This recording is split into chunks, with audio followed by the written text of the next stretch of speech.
Having a plan, a business plan, is not really useful to startup success in my experience. It's a thing that gathers dust on your shelf. Plan's not very useful. Planning essential, and I think the business model canvas is a great tool for planning. Good evening, everyone. Welcome back to Entrepreneurship 101, our business model canvas lecture. Before we get going, we just have a few announcements. So stamp cards, we stop stamping cards at 6:15. The ladies who do registration do have to go home at some point.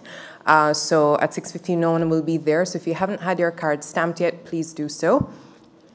Shout out and a hi to our partners at NORCAT, Innovation Factory, and Haltech. Welcome, thank you for joining us. Before I introduce our speaker, Mark Zimmerman, who is our CIO here at Mars, we just want to go back through the Upstart competition. Last week we had a bit of a disruption, so some of our participants weren't able to hear it as clearly as we'd like. So this is the culminating event of Entrepreneurship 101 for those of you who have been with us here for a couple of years. And we do have flyers and info sheets at the door, so on your way out you can pick one up just to get some more information, the details, the links, that kind of thing. So it's a business pitch competition open to all our participants, and so for anyone who attends Entrepreneurship 101, you'll need to have done 60% or 20 out of 30 of our lectures in order to be eligible.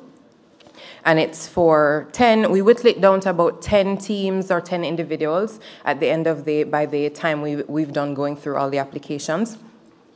And what we're really expecting is that participants will apply the concepts that they've learned from Entrepreneurship 101.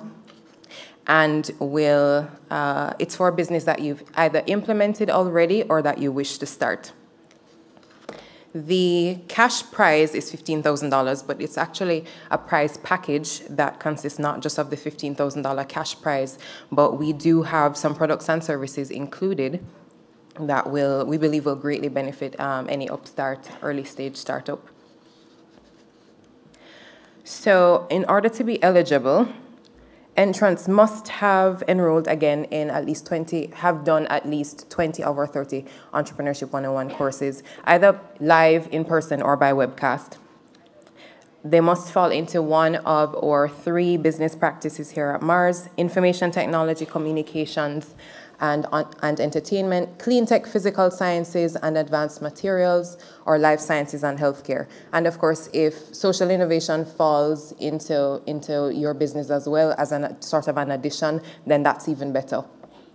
Entrants must have received no more than $100,000 in investment money and earned no more than $100,000 in cumulative revenue. And the reason for that is it's to create a more level playing field for all our participants. And the other eligibility point is you must be able to present in person. We did have, I think we had one year when one participant did it by Skype or had recorded it before, and of course that can cause a bit of problems. Yeah, I have a yes here at the front. So there are 4 stages to the competition process. The first is the Entrepreneurs Toolkit Workshop, which gives our entrepreneurs, all our participants, a really great opportunity to hone their pitch and really sharpen their business ideas. And what we've seen is that what happens, the businesses come in at the beginning, sort of the front end of the competition process, and they're very different by the time they come out at on the last day, on the competition date.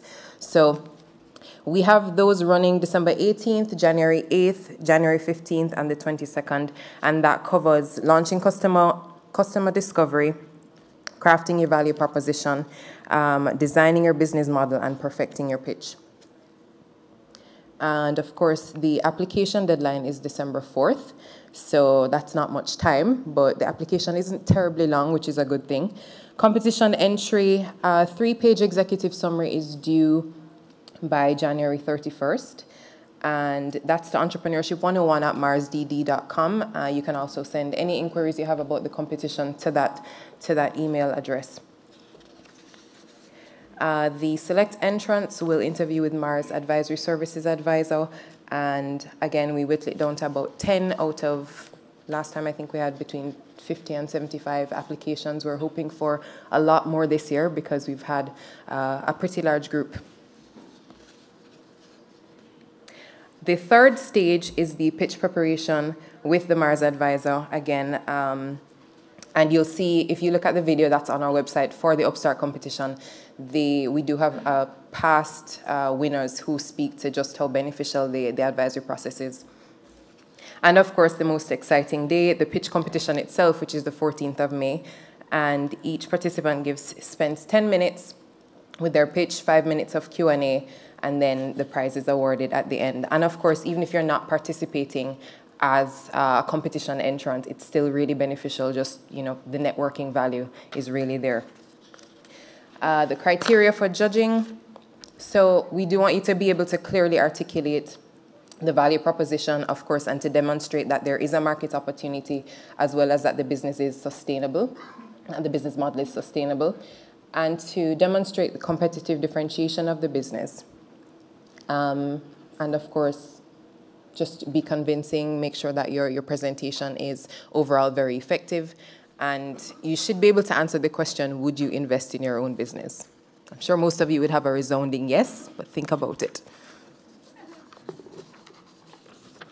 All right, so that is, again, the submission deadline is the 31st, and for the workshops, it's December 4th, and that is to entrepreneurship101@marsdd.com. So that's the Upstart competition. To introduce our speaker, Mark Zimmerman, very quickly, so we can hear from him. I've heard great things about his presentation last year, so I'm looking forward to it. Mark has been working in the information and communication technology industry for more than 15 years.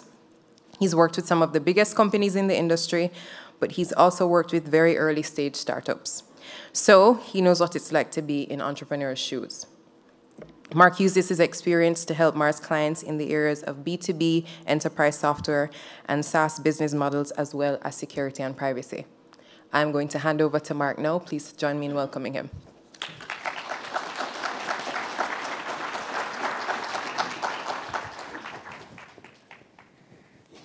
Good evening. I was thinking back to a year ago, roughly, when I was up doing this same presentation this morning as I was getting warmed up and thinking about what I was going to say to you folks. And I think the first thing that I want to call out is just how excited I am at the growth of this program. I mean, I think there were half as many of you here last year. I hope so I see some people who were here last year. I hope I do the topic justice, but certainly just really excited to see the incredible growth of this this whole program. And I also reflected back on when I first saw this tool, the tool that I'm going to introduce to you, the Business Model Canvas. I saw it before it was a book. It was a thesis. It started as an academic thesis, and someone sent me a PDF saying, you got to read this thing. It's going to change how you think about startups and business models and so on. And it really has. And I was trying to pinpoint the date for that, so I went back I'm an IT guy. I have all the emails back from the dawn of time, and I went searching through Gmail to find the email. It was the middle of 2009 when that happened. And so, in internet time, that's forever. But in the change that has been wrought with this tool in how we think about business models and about startups in a relatively short time, in sort of 4 years, I think is really quite impressive. And I hope I'll do the subject justice. But it's a tool that I think is really very valuable, and hopefully I will explain it to you well. Just back in the 90s when I started, it said 15 years on my bio. I think I need to update. It's probably 20 years now that I've been in the technology space. But the business plan that you wrote in the mid-90s to go get money from venture capital industry in the Valley was this giant document that you wrote. Everything was a guess. It was a wild guess times an assumption times another wild guess. And it had this hockey stick curve in it. And you've probably all seen them. And there's a little point in a business model curve where it says, the miracle happens there, right at the elbow of the curve. And no one actually knows in the planning stage what it is that's going to cause that, but we have them in all of our plans.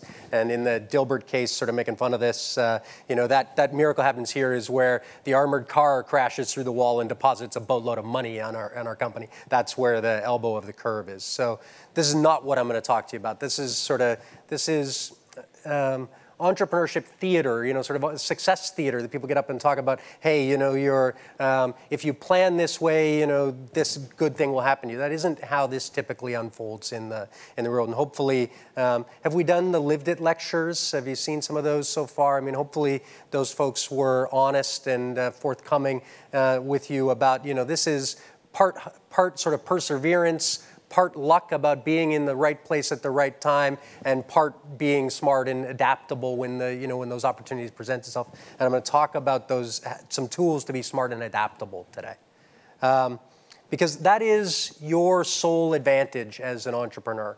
The people that you are competing against, the big company that whose lunch you are trying to eat with your startup has more resources, more brains in it per, more IQ points per capita, kind of more money, more product, better marketing, sort of has everything going for it other than nimbleness, right? The sole advantage you have as a startup is that you don't have any of those things, that you don't have those barriers to change, that you can go through this cycle of I got an idea, I put it in the market, I test whether it works, I take the feedback and I adapt and I go through that loop faster than the other guy. That's the way to success. Another thing I'm not going to talk to you about is a business plan. How many of you have written a traditional business plan before?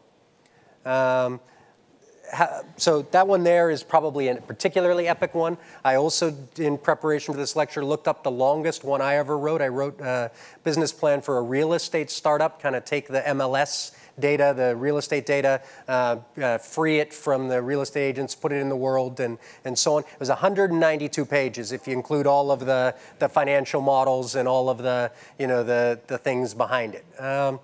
That is a document that you for sure write once. If you ever finish, you finish it one time, right? You don't dust it off. You don't look at it again. It's by its very nature resistant to change, right? And so don't do that. Please don't write a business plan until you absolutely have to, until someone makes you. Then write one. If a banker says the only way I'm going to give you a loan for your business is if you turn this into a traditional business plan, then do it. But don't do it until then. And I'm going to explain why in just a second. But the first reason is because you're not going to change it. Once you make that spreadsheet that calculates all of those things, it figures out all of these things, and you think, I've got it figured out, as the facts change, as you sort of put your business in the world and it collides with, I guessed that my take rate was going to be 3%, and it turned out to be 4%, people don't go back and change those things. You're not going to go rewrite all the pros, right? You're not going to rewrite all of those words and so on. And so it's a one-time exercise, and your startup is a journey. And so we want you to have tools that are for journeys. And this, I think, is one of those. And this is it. It's 9 boxes on a single piece of paper. And to me, it has 4 really important advantages over the traditional business plan. 192 pages take a long time to write. This, on the other hand, is fast, right? 1 page is very fast to fill out. It's also concise. Even if you put it in 6-point type and you squish in the most information you can contain in one of those boxes, you've got 400 words in a box, right? You can't write more than that in this box in a useful way. So you have to be concise, and concision is, I think, really important in the early stages, in particular of a startup. But I think it's valuable, throughout that startup journey. The third thing it is it's shareable. The other thing with the 192-page kind of business plan is that even if you read the whole thing and you convince your spouse to read the whole thing and you maybe get your co-founder to read the first half, right? Nobody else is ever going to read it. You know, the VC guy who asks you for it, I promise she will only read the executive summary and the last slide where it says the valuation of the company, right? Nobody reads the middle bits. And so this is shareable in a sense of both that they're going to read it, and if you've done it well, it conveys all of the key messages of this business, right? It conveys all of them. And then the last thing is it's changeable. I'm going to show you when we go through here, and I'm going to reference at the end some folks who have software packages, sort of websites for doing business model canvases and so on. The way I like to do it best is to print this thing on a big sheet of paper and stick Post-it notes on it. And when you stick Post-it notes on it, when you change your mind or you think, hey, what happens if I do this? You have no real or no significant resistance to tinkering. And tinkering is good at this stage of a startup. When you're in the early stages of figuring out your business model, being able to tinker and to try things and so on, I think is really important. So that's what I'm going to talk to you about is those 9 boxes. So there they are, a little larger, and I'm going to walk you through each one in turn, talk a little bit about what goes in it. Important to note, I'm going to go through these in a particular order. I'm going to start with one box and talk about it. There is no one true path through this document. Lots of entrepreneurs arrive and they say, you know what, the thing that I have is I have a particular knowledge of a market. I know this segment better than anybody else in the world. I'm intimate with this particular user population, and then they go looking for a value proposition to fit them. That's the way I'm going to walk through it. But lots of people also arrive with, hey, I've got a product idea. I've got this great mousetrap, but I'm not sure who it's for yet. And that's an equally valid answer, in terms of the path through this process. It's also a valid advantage, not so much for a startup generally, but the tool is useful for larger companies and so on, to say, what existing key resources do I have? My existing business model is not working any longer, or the market is changing around me. How do I take the resources that I have and apply them to new problems? So you can start in any one of these boxes and go to the others. I'm going to go through in a way that I think makes the most sense for introducing the tool, but it's not by any means meant to be prescriptive that you start here and go through. So with that caveat, let me walk you through the first box. So the first box I'm going to show you is the customer segments. And this is about who is your product for? Who do you serve? And this, you can fill this in a couple of ways. You can fill this in with sort of demography. You can say, hey, my product audience is 15 to 18-year-old young teenagers. They're affluent. They are just about to go off to university. You can sort of describe the archetype of who your customer is. You can also describe here a particular example. Also useful sometimes to put a persona here to describe, Julie is my customer and she's this. And there's a couple of 3 Julies who you might describe who are representative samples of your market. But we want to talk here about who this product or this business is for. So who do you serve? Second thing that we want to fill in this process, the second box that I'm going to talk about, is the value proposition. And this is about what problem do you solve for these people? This is not about, we are all, at least every entrepreneur that I have worked with is enamored of her product, right? It's the solution that I've come up with. It's beautiful, it's perfect, it has it answers every feature. I've invented a better mousetrap. This is not what we want in that box. We want in this box what that better mousetrap does for the customer segment. Right? So we want to put in here, not that I have a better mousetrap, we want to put in here that my value proposition is dead mice. Right? It's not the better mousetrap, it's the outcome that the end user gets from that process. Another way to think about that, a guy named Clayton Christensen, who I encourage you, if you don't know Clayton Christensen's work, go find it. There's a video that that'll get you started that I think you'll really enjoy, that he has about what job people hire a milkshake to do. If you haven't seen it, really worth 10 minutes of your time that I would encourage you to spend on Google, sort of finding it and then watching it. And he describes the process by which he discovered what commuters hire milkshakes for. And it's not what you think. This is what job does your product do for that customer. The next thing in sort of connecting those two things is you have a customer segment, you have an offer for them. What are the channels by which those two things become connected, right? And I think you guys have talked about distribution, if I remember where you are in the E101 sort of series. And you know, the channels are a key part of your distribution strategy, right? This is about how do you get that value proposition in the hands of those customers so that they can give you money for it ultimately. But it's not just about the delivery of the product. It's first about what channel are you going to use for awareness of the product. How are they going to find out that this value proposition is on offer to them in the first place? And then the next thing is how do they buy it or how do they acquire it, depending on whether it's a service that you're monetizing in some other way. And how do you deliver that product if those are separate? If you're not selling bits, you may have you buy it on Amazon, but you deliver it with UPS. And all of those things go in your channel bucket to say, well, here are the channels of how I reach my customer. Next box we're going to talk about is the relationship that you have with those customers. And this is also one, I'm probably going to sound like I'm a broken record a little bit, but you need to write this not from the point of view of what relationship you want to have with the customer. This is from the point of view of what relation does the customer want to have with you.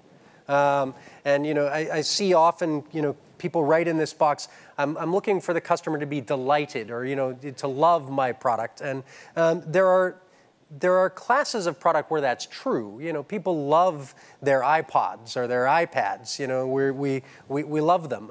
I don't want to have a love relationship with my dry cleaner, right? It's not a product that I'm going to be enamored of. What I'm looking for there is a low friction, kind of get in, get out. I'm looking for efficiency is the kind of relationship that I'm trying to have, right? It's a transactional relationship. So this is the type of relationship that the customer wants with you, not the, hey, we aspire to be the most loved dry cleaner in the market space. So what type of relationships do you have with those customer segments?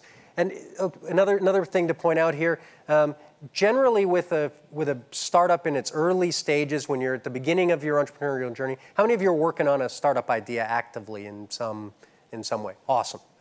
So before you've found what we call in jargon sort of product market fit, before you've it started to click that model in the market, you only generally want one of these at a time, right? You want to test one of these combinations, see whether it works, and then change a variable. Test one of these combinations, see whether it works, change a variable. As your business evolves, it's totally fair game to have 4 different customer segments and have somewhat different relationships with all of them, right? To say, hey, my software product, I make security software, and for my Fortune 500 companies, I have a trusted vendor relationship. They pay me $100,000 a year. I got a sales team who is all over every problem that company has, and we are trusted partners. And then I have the same essential product, but I've packaged it, I've simplified it, and I sell it for $9.99 to consumers. And it's the same antivirus software, let's say, with them, I have a very transactional relationship. It's, hey, they're buying peace of mind. They give me their credit card numbers, and we send them software updates, but we never talk. There's no direct connection. It's not a deep relationship, and that's fair when you are sort of optimizing a business model. But when you're in the beginning of this stage and you're just trying to figure out, is there a there? You want one of these at a time. You want to do this in series, not in parallel if you've got an engineering kind of mindset. So what type of relationship do you have? And then, of course, in all startups, in all businesses, the test of that relationship is, will they pay you money? And so your revenue box goes on the right side of this. Any of you have advertising-supported businesses or sort of media-driven businesses that you're thinking about? Okay, so when you have a two-sided business model, does that term make sense to those of you who are in that space? Okay, so where the customer or the user and the customer are different people. So take an online property. I don't know, in the news yesterday, the Rogers guys acquired the rights to hockey, and the user is you and me watching Hockey Night in Canada, but the customer in that sense is Coke, advertising on Hockey Night in Canada, right? They're the revenue stream, so they're one side of a two-sided business model, and you, the user, your attention is the thing being sold to those people. And so when you do that in a two-sided business model on this plan, do one version of the canvas in one color, say if you're doing it my way in Post-it notes, do the user's value proposition in blue, and do the customer's value proposition in yellow. And they're two and they're interrelated, but they're different. You have a different relationship with each of those people, and that's fine. And you can, I've seen three-sided business models. You can sort of take this to sort of as far as you like. But that sort of media example often gets asked, and I think of the customer as the person who gives you money, and the user as the as perhaps the other part of that. But pick terms that work for you. But you put in your revenue streams.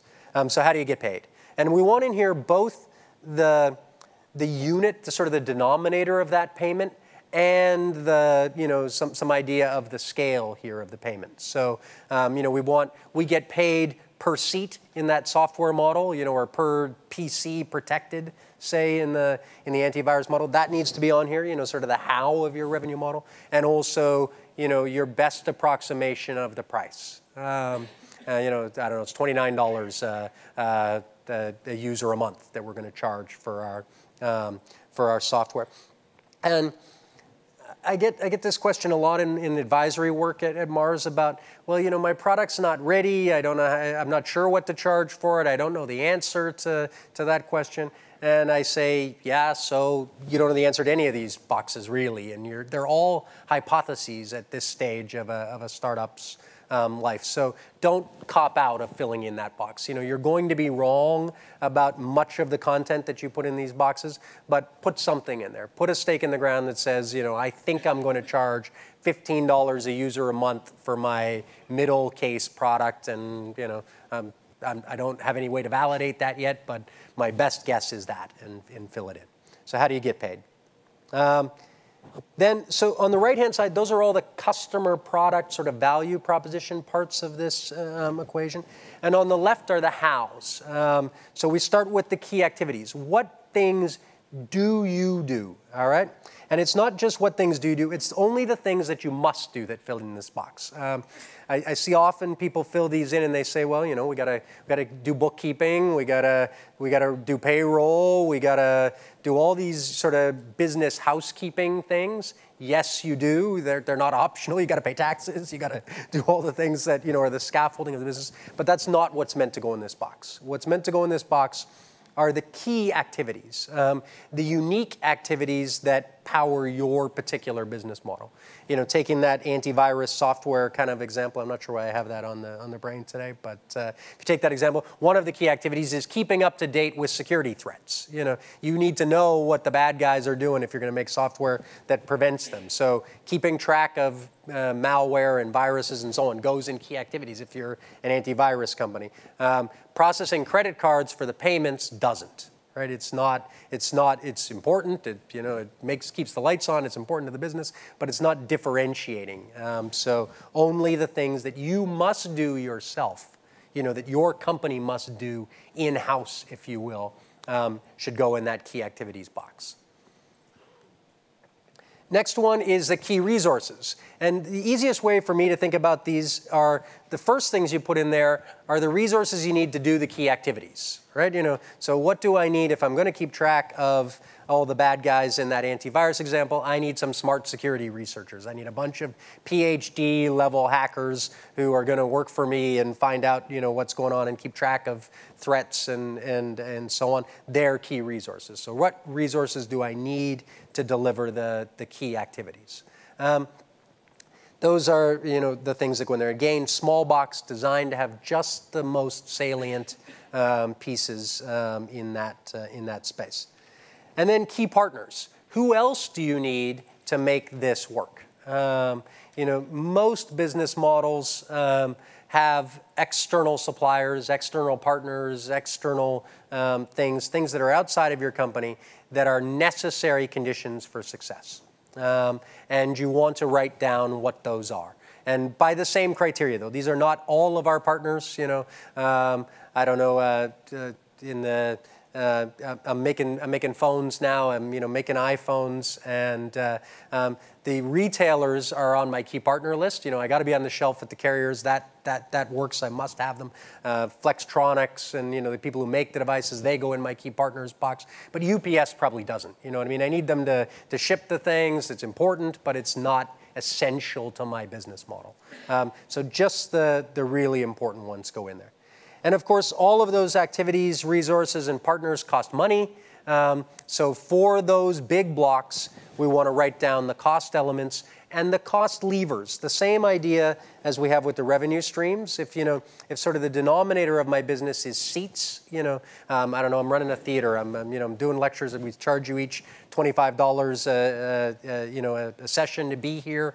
Those costs are driven per chair.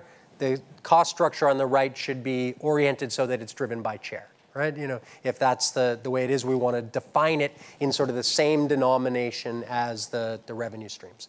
Because what we want to be able to do is to take this whole page and say on the right, who are we serving?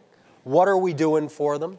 How are we doing it? And ultimately, why are we doing it, right? The why of the business, at least if you're hoping to make money at this topic, and I hope you are, is subtracting the revenue streams minus the cost structure is the why we're all here, right?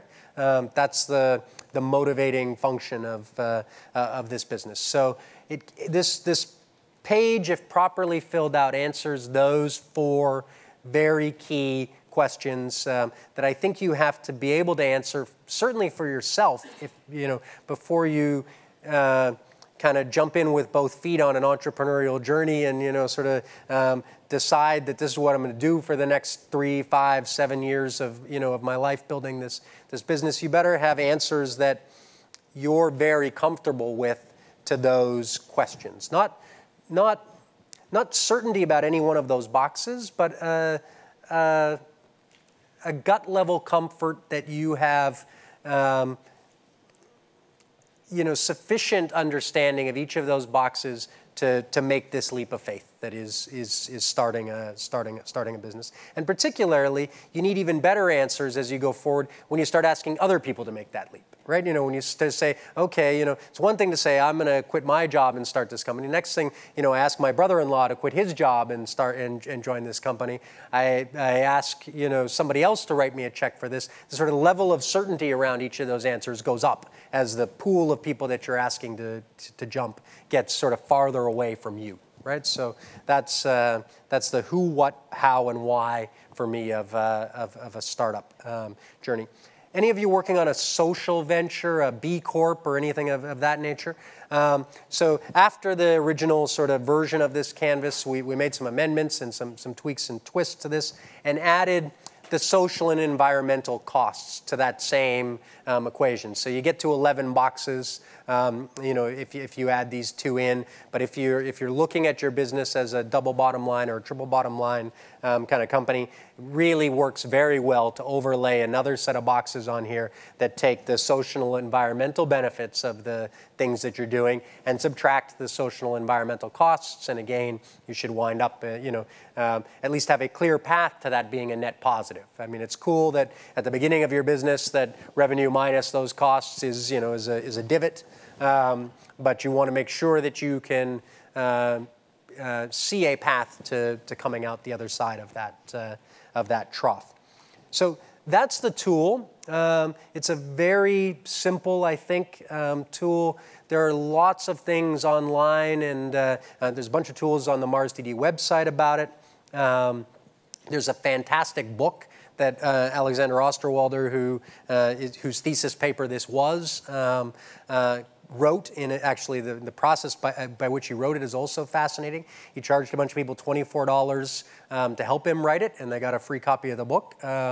And sort of in the Kickstarter mode of operation, but predating that kind of model. And there was a Ning group, which really does date the technology by which people contributed and so on. And there's a whole long list of names in the front who all paid kind of $24 for the book sight unseen, kind of, and for the privilege of participating in its creation. But it's a fantastic book. And there's lots of videos, so on and so forth. But I think the best way to hopefully sort of cement this model in your mind is to take a look at a business, at a startup, through this lens. So I'm going to walk you through a case study of a startup that I'm kind of fascinated by. I'm a coffee drinker. Oh, sorry, I'm not actually going to walk you through that yet. I got 2 more slides that I added to this deck since I last talked about this. Let me rewind for a second. So another thing about this tool is you can look at it through different lenses. I mentioned that you can share it with people, as one of its 4 benefits, that you can share the canvas with other people. Here's the view from a founder's point of view in my experience. They're all about the value proposition, right? Every entrepreneur is in love with her value proposition. And so that's the founder view of the canvas. It's all about that one box. If they could just fill in the one box, they'd be happy.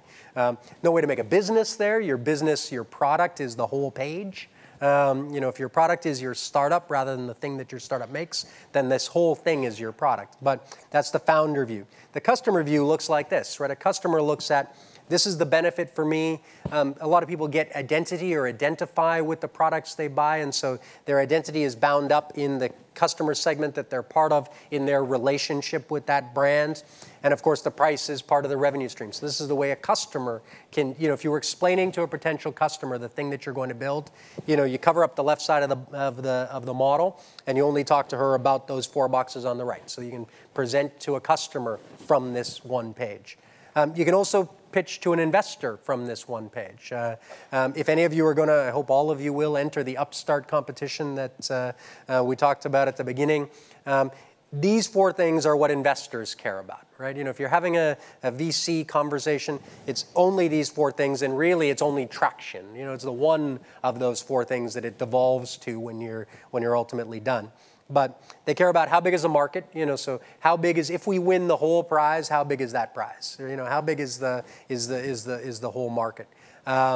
What evidence, the traction, what evidence do I have that you could win? What evidence do I have that you have already begun to win in this space? Can you make any money at it? Is there any margin foreseeable in this model? And then a little bit about, is there any defensibility? Is there any, is there a moat that you can build around this business in terms of, hey, I've got a set of patents, or I've got those 4 PhDs and they love me and they're staying with my company. I've got them locked in for the next 5 years and you can't have them. And so that's defensible to some extent. So those are the lenses through which investors look at this same canvas. So lots of ways to look at this model. Those are a couple, and I thought they were useful. So I mentioned I was going to give you a particular example. I gave away I gave you a clue here about what those are. Anyone know what those are? They're Nespresso capsules. And I go through 2 or 3 of them a day at least, and maybe it's why I'm talking so fast. But anyway, I'm a big coffee drinker. And when this product was launched, it was invented in 1970. In 1976, the patents were issued around the Nespresso idea. It took them a while. It was, not exactly a fast-moving venture. It took them 10 years to go from we got a patent to we have a product in the market. And they went out to restaurants, and the value proposition was this: that training your waiter, waitress, the chef, to make a good cup of coffee is hard. They're not in, this is 1986, they're not a barista on every corner. Not everybody had worked at Starbucks at some point. There wasn't a whole population of people who knew how to do this. Training them how to make a good espresso is difficult. It's also slow. and it's uneven. Jimmy's going to get it, Julie's going to make a bad one, and your customer at the end of the day is just getting her check from buying a meal with you, and this is the final part of your value proposition restaurant, this coffee that's being served, and if it's bad, then everything else that went before it looks bad too. Right? So as a value proposition, it makes a ton of intuitive sense to me. Like when I say it there, I say, yes, I would sign up to this as a restaurant. I'm not in the restaurant business, but if I ran Mercado, say, up on the second floor here, I'd say, yeah, give me two. This is a good value proposition. And didn't work. They banged their heads against this for 2 years. They tried different sales models, different sales plans. They tried it in different geographies. They thought, hey, maybe it's Paris that doesn't work. We're going to pick it up. We're going to try it in Geneva. And they tried all the obvious things, and failure, dud.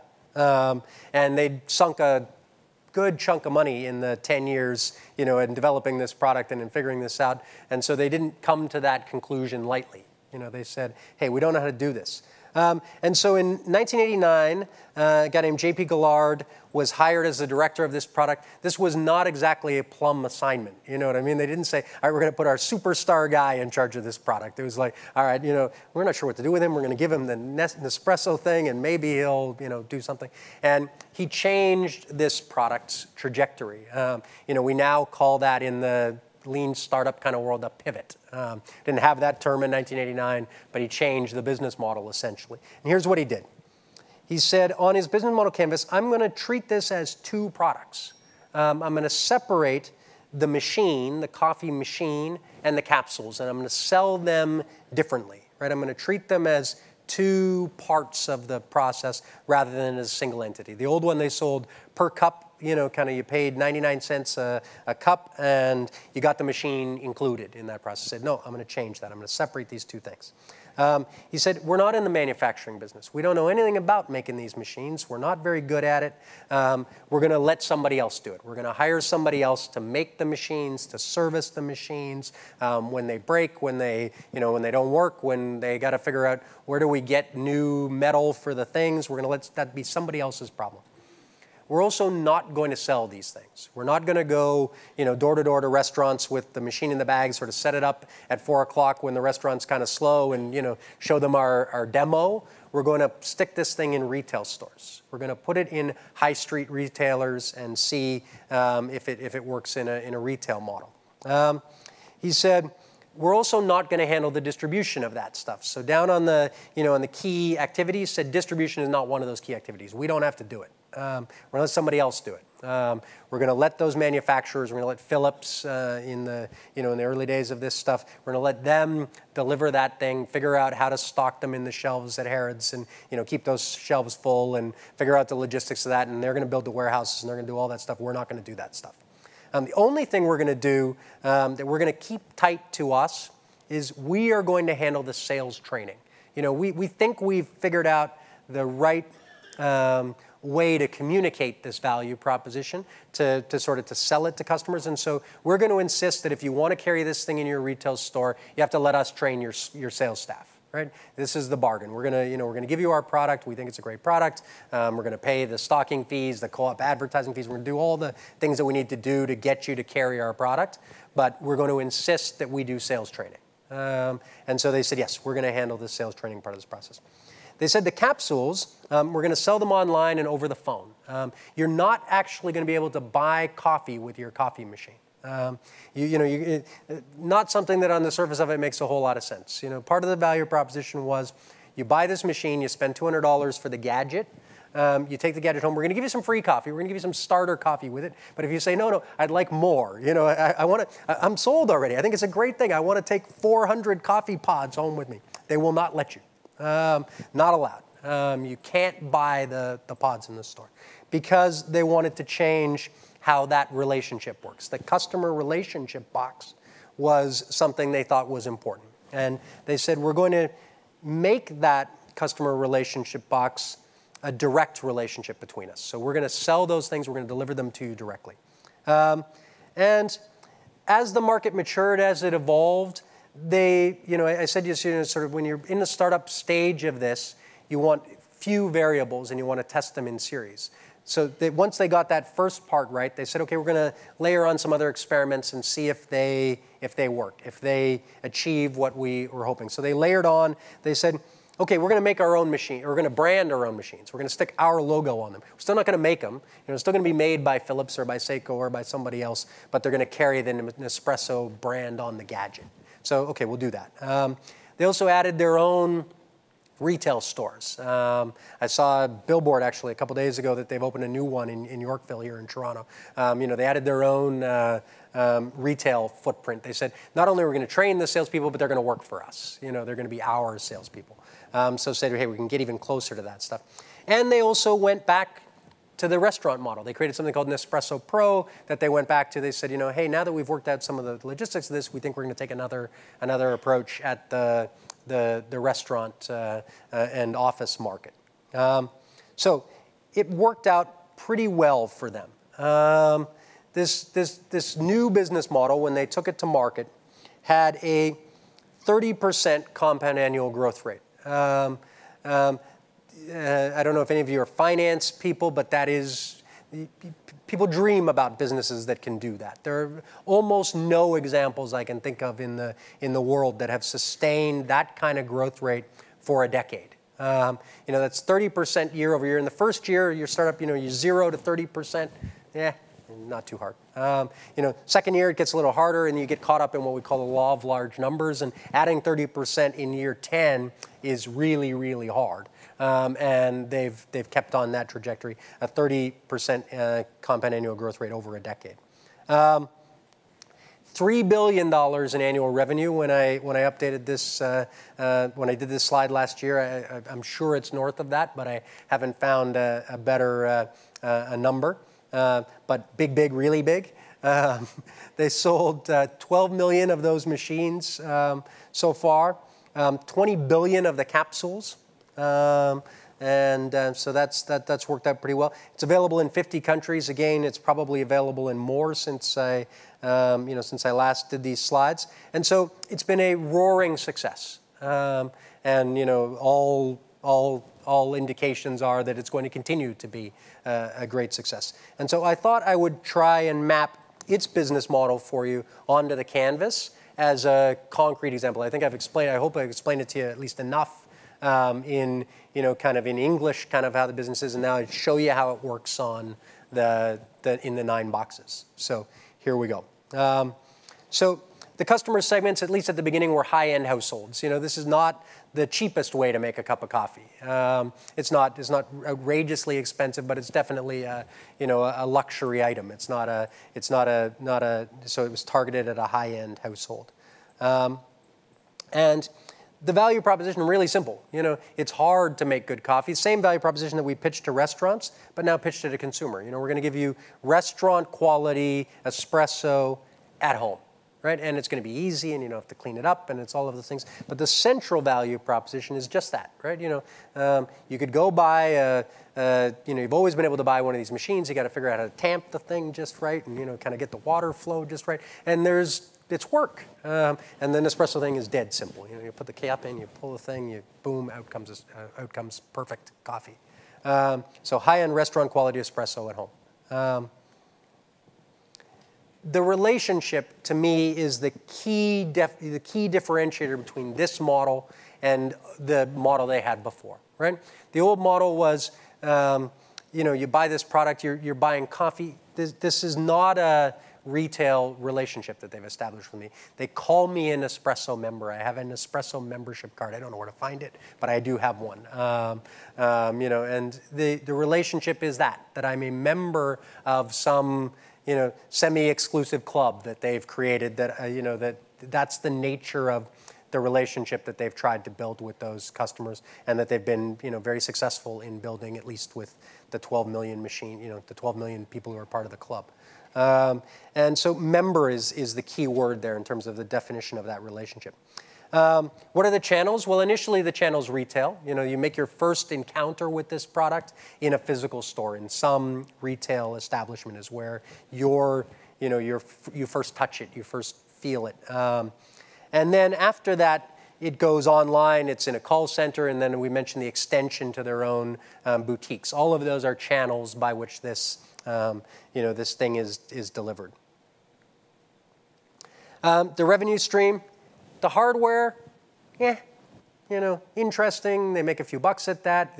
They've sort of managed to make more and more margin as the product has become more successful. The nature of the relationship between Nespresso and the manufacturers of the machines has changed. It was once, please make this machine for us. I know we've wasted a lot of time on the first version, but it's going to be okay the second time.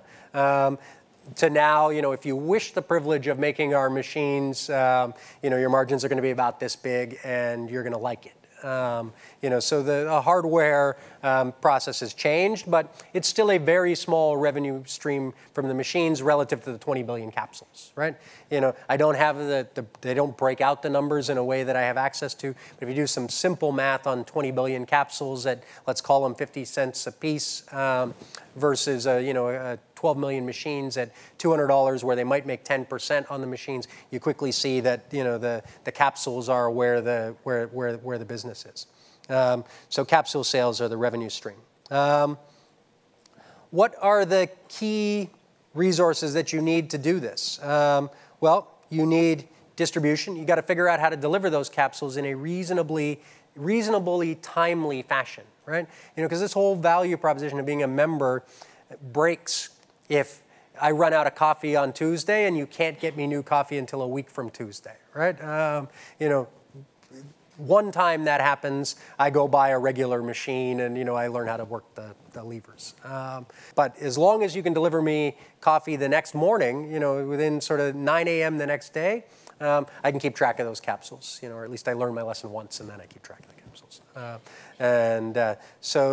But you have to figure out a pretty robust distribution network. And 10 years ago when they launched this model, that was a lot harder than it is now. This is one of those things that's it's still not easy, but it's materially easier than it was. There are lots of companies you can now hire to do that distribution for you.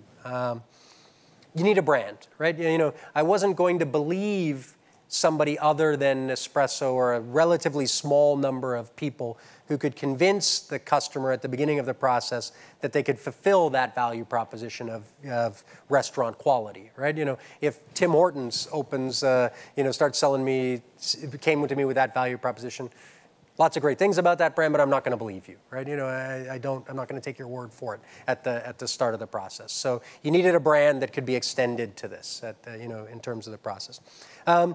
That moat, the patents around this idea were a great thing at the beginning. And you've probably seen in your grocery store, there's a whole bunch of now very close to the Nespresso value proposition products, and that's directly related to those patents are no longer a defense in this topic. And so we have the Tassimos and a whole bunch of other very similar products because that defensibility is no longer there. But it gave them a long time to establish a commanding lead in the space before the other guys could follow. So the patents were a great part of the defense. And you need a production plant. You need to be able to make these capsules, right? You got to figure out how to manufacture them and manufacture them in some fairly significant quantities and so on.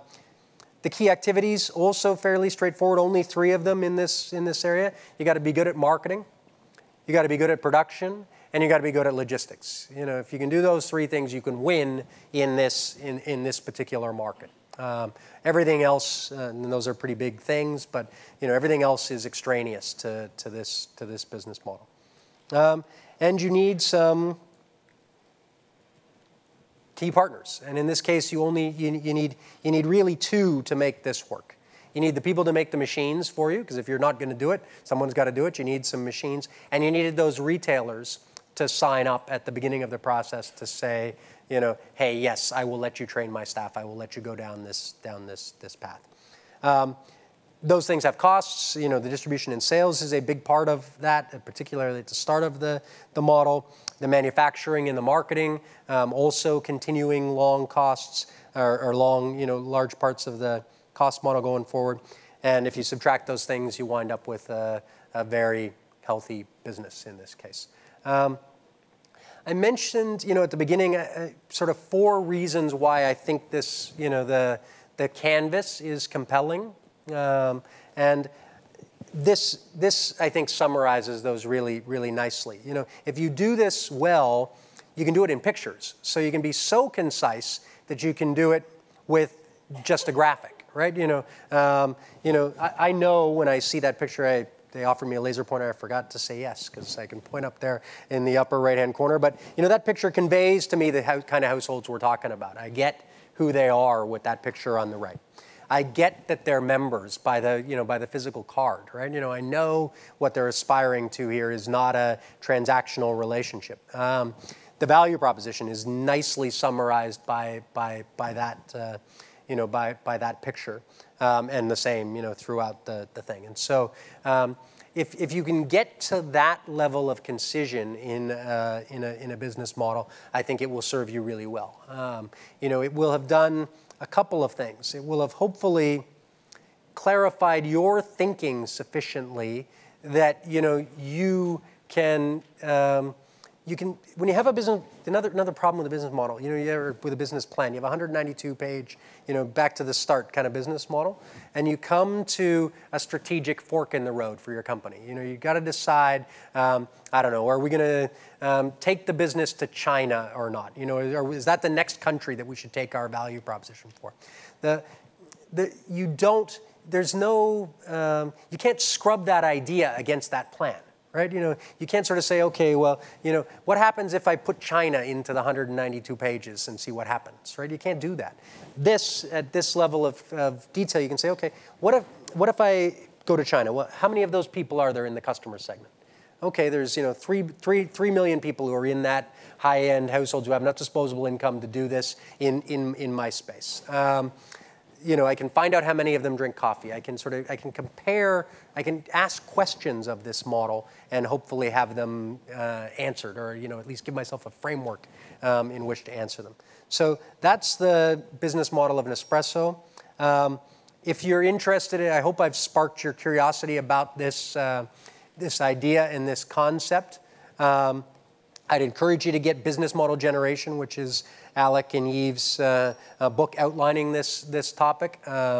It's not your typical dry business textbook. It's actually really quite fun to read. It's filled with great pictures and so on.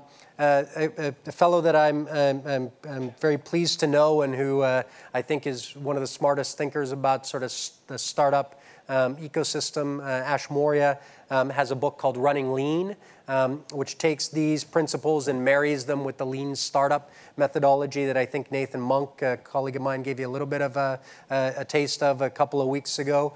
And Ash has kind of combined those concepts in a way that I think is very interesting. And I'll leave you with Churchill, who said everything better than anybody else, but said, plans are of little importance, but planning is essential. And I think that, to me, summarizes why this is a useful tool. Having a plan, the business plan, is not really useful to startup success, in my experience. It's a thing that gathers dust on your shelf and does this thing.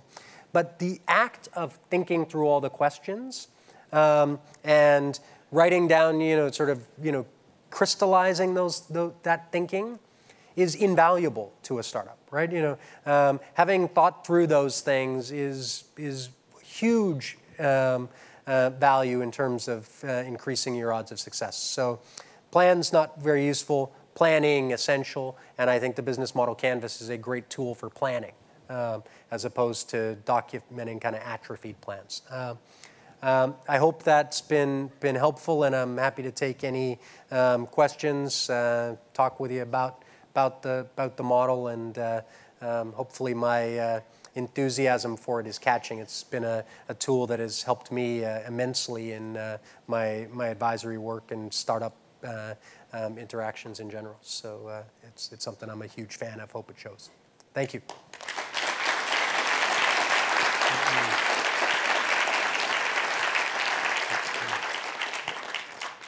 Any questions? Please. No? Shout or go to the mic, we'll figure it out. We do have time, Mark, for one official question, Oh. but are you... I'm happy to hanging stick around after Okay, for great. questions, but I'll take an official question as opposed to. I was comparing this business model that you provided with us with the printers Yes. that HP has. Basically, the pods are the printer cartridges. Yes. The question I have is, where do you stop creating a business model for entrepreneurship? For example, product life cycle. Right now, like people fill up the HP printers with ink. Yes. But when you want to start a business, that's way beyond into the future. Same with the pods right now. For example, people have the reusable pods. Right. So how do you cut off where you have an initial business model of going forward rather than going second and third generation into your... Well, I mean, I think in a mature enterprise, your HP, let's say, you likely have lots of business models. You know, you have business models for, the printer business, and you have business model that evolves through that area. You know, like when you began as HP, you controlled the ink. You know, the ink was a resource that no one else could, no one had figured out how to inject, into the cartridges, or at least that wasn't a business. You know, there wasn't a lot of people who knew how to hack that. I think as those facts change, you need to, adapt your business model, or see somebody else, Yeah, I understand that. Yeah? So when you're creating this, where do you stop? Means I don't want to look at my second, third iteration, or do I stop? Well, so if you have an existing business, I think you start by documenting where you are now, right? You start by saying, here are my current customer segments, here's my current value proposition, so on.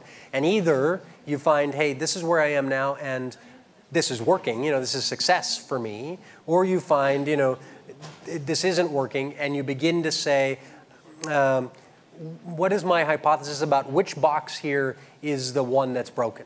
Right, and and I don't know what that is for your particular business, but you'd say, hey, you know what? I've got the customer segment wrong. My customer segment has changed. They no longer, I don't know. They no longer print things. They've decided they can store it all online, and their behavior has changed. So how does that change my canvas? Or you say the technology has changed. It used to be the drive was expensive, and so I had to design around that. Now disk drives are cheap, and so how does that change my canvas? I think you kind of, you need to document the now and then have a theory. Yeah, that work? Thank you everyone for coming. If you have questions for Mark, he'll be around for a bit. Yeah, please. Thank you.